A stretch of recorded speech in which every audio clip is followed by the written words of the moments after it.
Of all the supernatural beings that humans have alleged to come into conflict with, there's perhaps none as terrifying as the demon. Yeah, you know, a demon can possess you, make you act against your own interests, even hurt the people around you that you care about. And as if that weren't enough, they can also lay claim to your mortal soul, giving you an eternity of pain from which you cannot escape. Some of these demons are so terrifying that the Pope himself would have trouble summoning the faith required to effectively fight them. Yeah, big guy with the hat. Hello, I'm Andrew. And I'm Taylor. And though we've gotten used to our heads spinning around while we hurl up pea soup, after so long possessed by evil while trapped in this dark dimension, nothing could have prepared us for the terror of this list. These are the top 5 terrifying demons that the Pope tried to warn you about. Number 5. Maricica Cornici. Now, when demonic possession is the leading symptom, you don't go to WebMD, you call the cloth, and you send a man with a fancy little black case and a crucifix to come excise the demons from your soul and your mortal body. That's basic stuff. But what happens when demonic possession occurs to someone inside the church? You don't hear about that a lot. What's the protocol? Well, in the case of Maricica Cornici, that is exactly what happened. This young woman was a member of the convent living in Romania sometime in the 20th century, when she became the unwilling host to a hostile demon that had moved in and paid first and last for rent inside her body. She believed that not only was she possessed by a demon, but that she was being spoken to directly. The devil was using her head as a landline, and she was being whispered demonic thoughts and threats all hours of the day. I can imagine that would be so exhausting. I get tired of my own thoughts. Can't imagine having to hear Satan's every little thought too. Now, initially she was being treated for possible schizophrenia, but when that didn't take care of the problem, the church sent an agent in to clear out the demonic presence. She was offered a little bit of holy water to drink, but gagged it up and was then restrained to be exorcised. Now, in my opinion, I feel like that's a bad test. I can't imagine holy water is really that refreshing. I wouldn't know, never had it. Maybe it's like San Pellegrino. I don't know. Anyway, she was bound to a cross and was gagged with a wet cloth soaked in holy water and subjected to round-the-clock exorcising over the course of 3 days. Now, she wasn't fed during this time, nor were any of her medical needs tended to, and shockingly, Maricica would pass from her conditions, leaving this earth a free soul, if for nothing else. Now, the priest involved in the exorcism would later undergo investigation, and he would insist that he was innocent from his involvement with Maricica's death, as he was simply trying to cure her the way God intended, and her death was an unfortunate incident as a result of the process. Yeah, sure, but isn't the point of an exorcism to, get the ghosts and demons out there so the host can go on living? In the end, the courts ruled that Maricica's death was due to adrenaline injections when she was taken into hospital care. And if you're looking for way more stories of exorcism, demons, cryptids, true crime, fake crime, just about all that scary stuff, we've got all of that and then some. Hit the bell, subscribe, and don't miss a scream, but do that after the end of this video, okay? We got way more exorcisms and demons coming up for you.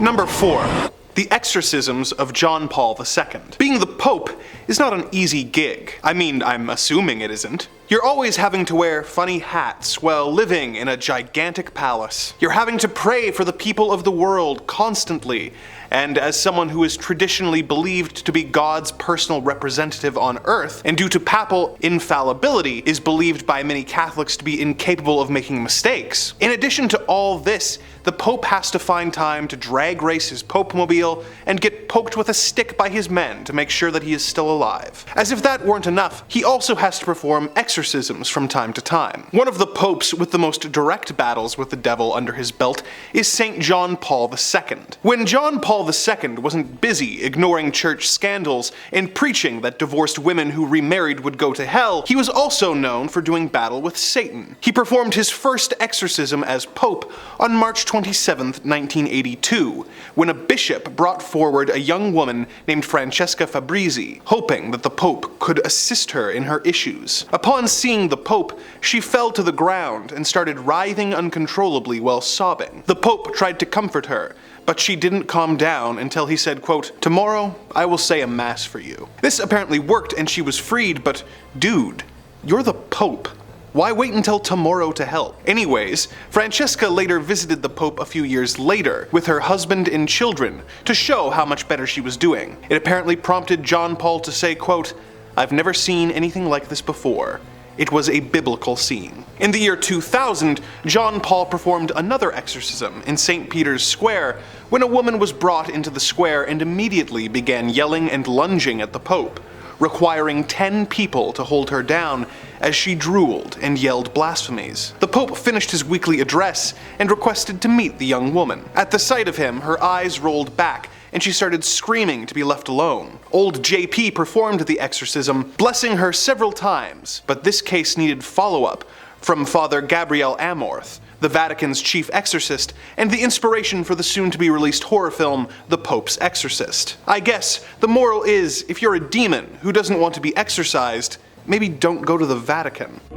Now, number 3, Exorcism TV. Now, while exorcisms have served as the inspiration for more than a few Hollywood movies about ghost hunters, it's rare that us, the general plebes and public, ever get a look behind the curtain and get to see what a real exorcism is like in all its ugliness. Well, in 1991, in a controversial move by the Vatican, Reverend James LaBarre oversaw an exorcism of a young woman named Gina, televised for your viewing pleasure to watch while you munch on a big tub of popcorn. Reverend LaBarre, before performing the exorcism, was quoted as saying, "We thought it was important for people to understand that the devil does exist, and most importantly, that the church means to help." He left out that it's just a total coincidence they're filming this and all that, and it's just out of the goodness of their heart. Now, if there's a slight waft of condescension in my narration, it's because this move was not without its controversy at all. A great number of detractors, both of the church and outside of it, argued that this was sensationalizing and exploitative of the young woman, whose problems were certainly not made better by having a camera crew pressed up against her and a boom mic hovering above her head. One critic decried the whole event and the Vatican,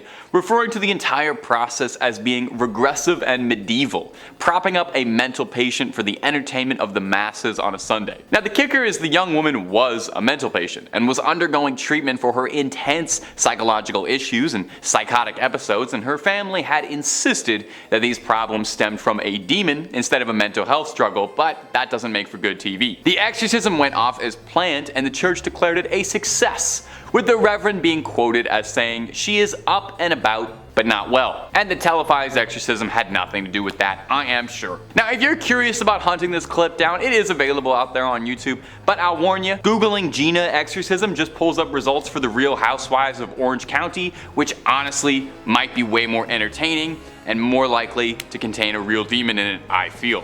Number 2, Roland Doe. 2 in a row, me again, hey. Doing a list about notorious demons that led to the church intervening in an exorcism would be rather incomplete if we didn't include the case of Roland Doe. The exorcism so infamous that it would end up being synonymous with the word exorcism, inspiring the legendary horror movie The Exorcist. And to a lesser extent the original novel the film was based on, but we don't read books here, those are for nerds. Now, the real case was mostly just inspiration for the film, because in actuality things are pretty different. For one thing, instead of Reagan, the host in question was a boy named Roland Doe, who may never have thrown up any pea soup or twisted his head 180 degrees, but definitely had a spiritual problem. As a youngster, Doe was a socially isolated boy who didn't spend much time with anyone else in the neighborhood, instead spending most of his time with his Aunt Harriet, who was fascinated by the occult and spirit worlds. For a birthday one year, she gave onto Roland a Ouija board and taught him how to use it and taught him of all the spirit world. This would invite troubles into his life. After Aunt Harriet would pass, it wasn't long before strange things started plaguing the Doe household. Growling from out of nowhere, furniture moving. Eventually a priest was called in to investigate and deduced that Roland had become a vessel. Now, this exorcism was brutal, even by exorcism standards, which I guess is why it got made into a movie. When Roland was restrained, he managed to escape and slashed at the priest with a broken bed spring. On the boy's body, red scratch marks were spelling out Louis, so he was relocated to St. Louis to face even more exorcising. After a brutal battle by seasoned priests, Roland claimed he had a vivid dream of St. Michael battling against Lucifer for control of his soul in a divine field. Do you think he ever saw the movie afterwards, though? Number 1. This loser. In Germany in the 1930s, a new political party came into power, stoking the country's nationalism and pandering to xenophobia against the Jewish people of the country in order to justify horrible atrocities and efforts to invade other countries, thus kicking off the Second World War. This political party was called the National Socialist Germans Worker Party, but most people refer to them as idiots. Their leader, Hitler was an evil man who led his country into fascism, caused the extermination of more than 6 million Jewish lives, and started a war that led to between 70 to 85 million people dying. In the face of all the harm this art school reject caused, many people wonder how it is possible for one man to have been so evil. Some have theorized that he was a sociopath, and others have said that anyone is capable of such atrocities if they are given the authority and power to act against those they have prejudice against. But others believe there was another element of a more supernatural nature at play. Some people thought that the Fuhrer was so evil because he was possessed by a demon. One of the people who thought this was the Pope. Vatican documents released in 2006 showed that the Pope of the era, the Venerable Pius XII, believed that little Dolphy was diabolically possessed. One of the requirements for an exorcism is that it is carried out in the physical presence of the afflicted party with their expressed consent.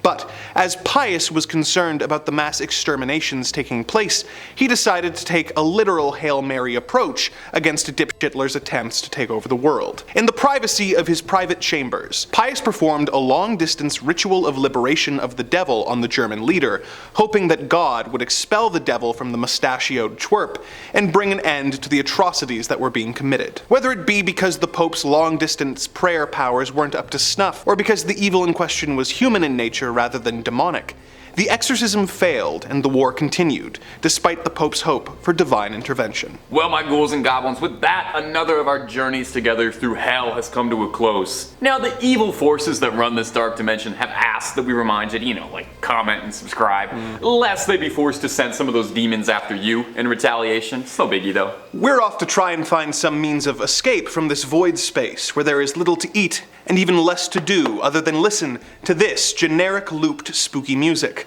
But should we fail, perhaps we will meet again soon, and we can regale you with more tales of the macabre and the disturbing here on Top 5 Scary Videos.